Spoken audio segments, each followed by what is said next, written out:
Unspoken love. I never thought my life could change in the span of one evening, but there I was, standing on the edge of the rooftop garden, looking at the skyline. My name is Alex, and I've always been the guy in the background, the one who blends in.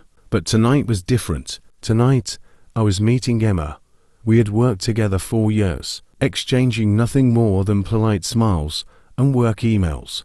But when she invited me to this party, I felt a spark of hope. Just as I was about to turn around and look for her, I heard a familiar laugh behind me. I turned, and there she was, her smile brighter than the city lights. "Hey, Alex," Emma called out, making her way through the crowd. She looked stunning, her red dress flowing with her every step. I felt my heart race. "I'm glad you could make it," she said, her eyes sparkling. We started talking, laughing about work and sharing stories. I felt an ease with her that I hadn't felt with anyone else. As the night went on, we found ourselves alone on the rooftop. "You know," she said softly, looking out at the city, "I've always felt like there's more to you than you let on."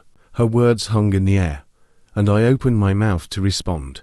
But before I could, the power went out, plunging us into darkness. The sudden blackout sent a ripple of gasps through the crowd, but Emma and I stood still. "Well, this is unexpected," I joked, trying to lighten the mood. She laughed, the sound comforting in the dark. "Let's find some light," she said, grabbing my hand. We made our way downstairs, the only light coming from our phones. In the dim glow, I saw the whirring in her eyes. "Everything okay?"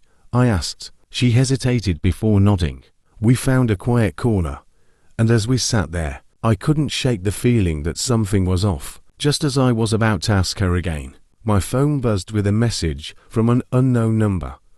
"Get out of there now. Danger is coming." My heart pounded as I read the message again. Emma noticed my expression and asked, "What's wrong?" I showed her the message, and her face went pale. "We need to leave," she whispered urgently. We slipped out of the building and into the alleyway, the sounds of the party fading behind us. "What's going on?" I demanded. She bit her lip, clearly torn. "Alex, there's something I need to tell you, but I didn't want to drag you into this." Her words sent a chill down my spine.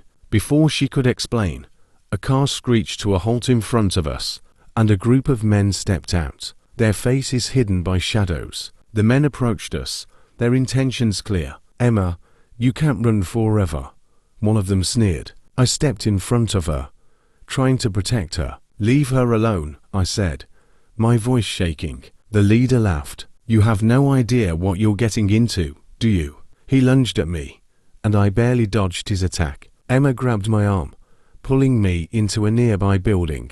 We ran through the corridors, our footsteps echoing. "Emma, what the hell is going on?" I demanded as we hid in a storage room. She took a deep breath. "Alex, I'm not who you think I am. I'm in witness protection, and those men, they want me dead." My mind was reeling. Witness protection. "Emma, why didn't you tell me?" She looked at me with tear-filled eyes. "I didn't want to put you in danger. You mean too much to me." Her words took me by surprise. Before I could respond, the door burst open, and the men were back. We fought them off as best as we could, adrenaline coursing through our veins. Just when it seemed like all hope was lost, sirens wailed in the distance. The men cursed and fled, leaving us breathless and shaken. I turned to Emma, pulling her into my arms.